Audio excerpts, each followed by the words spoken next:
ಒಬ್ಬಳು ಶ್ರೀಮಂತ ಮನೆಯ ಹುಡುಗಿ, ಕಾಲೇಜು ಮಾತ್ರ ಮುಗಿಸಿ ಬಂದಂಥವಳು ಒಂದು ಹೋಟೆಲಿನಲ್ಲಿ ತಿಂಡಿ ತಿನ್ನುತ್ತಾ ಕುಳಿತುಕೊಂಡಿದ್ದಳು. ಒಳ್ಳೆಯ ಫ್ಯಾಷನ್ನಾಗಿ ಡ್ರೆಸ್ ಮಾಡಿದವಳು, ಯಾವುದಕ್ಕೂ ಕೊರತೆ ಇಲ್ಲದೆ ಬೆಳೆದವಳು. ತಿಂಡಿ ತಿನ್ನುವ ಸಮಯದಲ್ಲಿ ಅವಳ ಸಮೀಪದಿಂದಲೇ ಒಬ್ಬಳು 8-9 ವಯಸ್ಸಿನ ಚಿಕ್ಕ ಹೆಣ್ಣು ಮಗಳು ತನ್ನ ತಾಯಿಯೊಂದಿಗೆ ಅಲ್ಲೇ ಬರ್ತಾ ಇದ್ಲು. ತಾಯಿಯ ಹರಿದ ಬಟ್ಟೆ, ಬೆವರಿದ ಮುಖ, ಹಾಗೆ ಅವಳು ಹೋಟೆಲಲ್ಲಿ ಹೋಗುವಾಗ ಈ ಶ್ರೀಮಂತ ಹುಡುಗಿಯ ಒಂದು ಪರ್ಸು ಅವಳಿಗರಿವಿಲ್ಲದೆ ಅಲ್ಲಿ ಬಿದ್ದಿತ್ತು.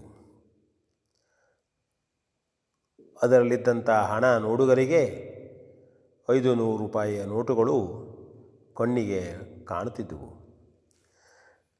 ಚಿಕ್ಕ ಹುಡುಗಿ ನೋಡಿದಳು. ನೇರವಾಗಿ ಹೋಗಿ ಪರ್ಸನ್ನು ಎತ್ತಿ, ಅಕ್ಕ ನಿಮ್ಮ ಪರ್ಸ್ ಇರ್ಬೋದು ಅಂತ ಹೇಳಿ ಆ ಶ್ರೀಮಂತ ಹುಡುಗಿಯ ಕೈಯಲ್ಲಿ ಕೊಟ್ಟಳು.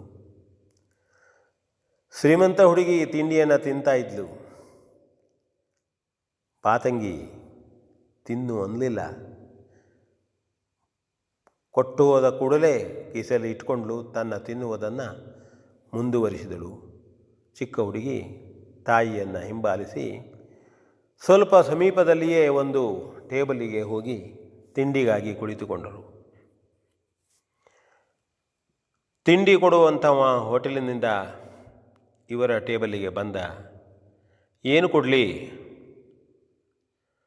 ಆಗ ಆ ಚಿಕ್ಕ ಹುಡುಗಿ ದೊಡ್ಡದಾಗಿ ಹೇಳಿದಳು, ಉತ್ತಮವಾದಂತಹ ಆಮ್ಲೆಟ್ ತೆಗೆದುಕೊಂಡು ಬರಬೇಕು, ಎಲ್ಲವನ್ನೂ ಹಾಕಿ ಚೆನ್ನಾಗಿ ಮಾಡಿರಬೇಕು. ಆಯ್ತಮ್ಮ ಅಂತಂದವ. ಹೋದ ಮತ್ತು 5 ನಿಮಿಷಗಳಲ್ಲಿ ಅವಳು ಹೇಳಿದ ಹಾಗೆ ಒಂದು ಪ್ಲೇಟ್ ತಿಂಡಿಯನ್ನು ತಂದು ಆ ಮಗುವಿನ ಮುಂದೆ ಇಟ್ಟ. ಆ ಮಗು, ಇಲ್ಲಪ್ಪ ನನಗೆ ಬೇಡ, ನನಗೆ ಹೊಟ್ಟೆ ನೋವು ಬೇಡ, ನಾ ಮನೆಗೆ ಹೋಗಿ ಮಲಗಬೇಕು, ನೀರು ಕುಡಿಯಬೇಕು ಅಂದು ತಾಯಿಯ ಮುಂದೆ ಆ ಪ್ಲೇಟನ್ನು ಇಟ್ಟು, ಅಮ್ಮ ತಿನ್ನಮ್ಮ ಅಂದ್ಲು. ಅಮ್ಮ ನೋಡಿದ್ಲು. ಏನಮ್ಮ? ಇಲ್ಲಮ್ಮ, ನನಗೆ ಇಷ್ಟ ಇಲ್ಲ, ಹೊಟ್ಟೆಯಲ್ಲೂ ಏನೋ ತೊಂದರೆ ಆಗ್ತಾ ಉಂಟು, ತಿಂದು ಹೋಗೋಣ, ನೀರು ತಿನ್ನಲೇಬೇಕು ಅಮ್ಮ ಅಂದ್ಲು. ಆ ಹುಡುಗಿ ಹಾಗೆ ಕುಳಿತಳು. ಅಮ್ಮ ತಿನ್ನೋದು ಪ್ರಾರಂಭಿಸಿದಳು. ಮಗು ಹೇಳಿದೆ ಬೇಸರ ಮಾಡಬಾರ್ದು ಅಂಥೇಳಿ. ಅದನ್ನೆಲ್ಲ ನೋಡುತ್ತಿದ್ದಂಥ ಈ ಹುಡುಗಿ ನೇರವಾಗಿ ಇವಳ ಹತ್ತಿರ ಬಂದಳು. ಅವಳಿಗೆ ಗೊತ್ತಾಯಿತು ಈ ಹುಡುಗಿಗೆ ಹೊಟ್ಟೆ ನೋವಿಲ್ಲ, ಏನೂ ಇಲ್ಲ, ಆರಾಮಾಗಿದ್ದಾಳೆ.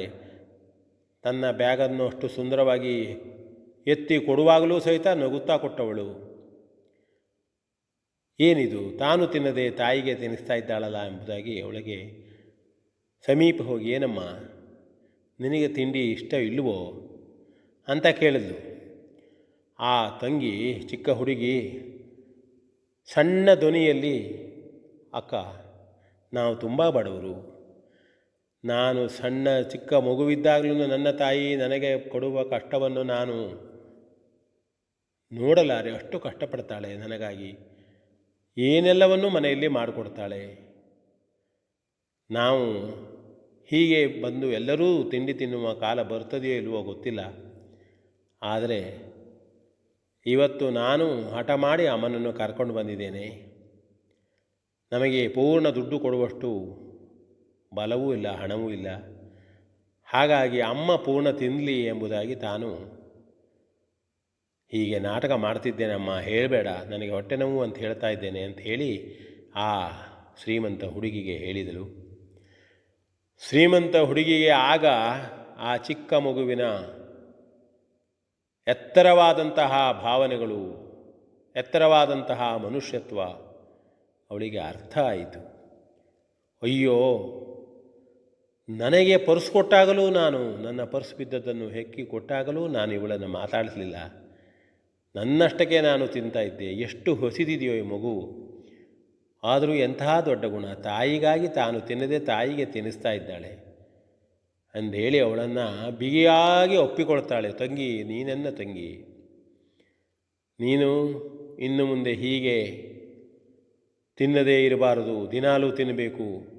ನನಗೆ ದೇವರು ಬೇಕಾದಷ್ಟು ಕೊಟ್ಟಿದ್ದಾನೆ, ಆದರೆ ನನಗೆ ನಿನ್ನಲ್ಲಿದ್ದಂತಹ ಗುಣವನ್ನು ಮಾತ್ರ ಕೊಟ್ಟಿಲ್ಲವಾಗಿತ್ತು, ನನಗೆ ಯಾರೂ ಕಲಿಸಿಲ್ಲವಾಗಿತ್ತು. ದೊಡ್ಡದಾದಂತಹ ಜೀವನಕ್ಕೆ ಬೇಕಾಗುವ ಮೌಲ್ಯವನ್ನು ನೀನು ನನಗೆ ಕಲಿಸಿಕೊಟ್ಟೆ ತಂಗಿ. ಇವತ್ತಿನಿಂದ ನಿನ್ನ ಶಿಕ್ಷಣ, ನಿನ್ನ ಅಮ್ಮನಿಗೆ ನಿನಗೆ ಊಟದ ವ್ಯವಸ್ಥೆ ಸಾಧ್ಯವಾದ ಮಟ್ಟಿಗೆ ನಾನು ಮಾಡ್ತಾ ಇರ್ತೇನೆ ತಂಗಿ. ನಾನಿಬ್ಬರು ಇವತ್ತಿನಿಂದ ಅಕ್ಕ ತಂಗಿಯರು ಎಂಬುದಾಗಿ ಹೇಳ್ತಾಳೆ. ಆ ತಂಗಿಗೂ ಕೂಡ ಇವಳನ್ನು ನೋಡಿ ತುಂಬ ಸಂತೋಷ ಆಗ್ತದೆ. ಇಲ್ಲಿ ಒಂದು ಚಿಕ್ಕ ಮಾನವೀಯ ಗುಣ ಎಷ್ಟು ದೊಡ್ಡ ಕೆಲಸ ಮಾಡ್ತದೆ ಹೇಳ್ತಕ್ಕಂಥದ್ದನ್ನು ನಾವು ನೋಡ್ತೇವೆ. ಮುಂದೆ ಆ ಮಗು ಆ ಶ್ರೀಮಂತ ಹುಡುಗಿಯ ಬದಲಾದ ಮನಸ್ಸಿನಿಂದ ಸಹಾಯವನ್ನು ಪಡೆದುಕೊಂಡು ಉತ್ತಮವಾಗಿ ಇರ್ತಾರೆ ಅಂತ ಹೇಳ್ತಾ ವಿ ಎನ್ ಭಾಗವತ್, ಬರಬಳ್ಳಿ.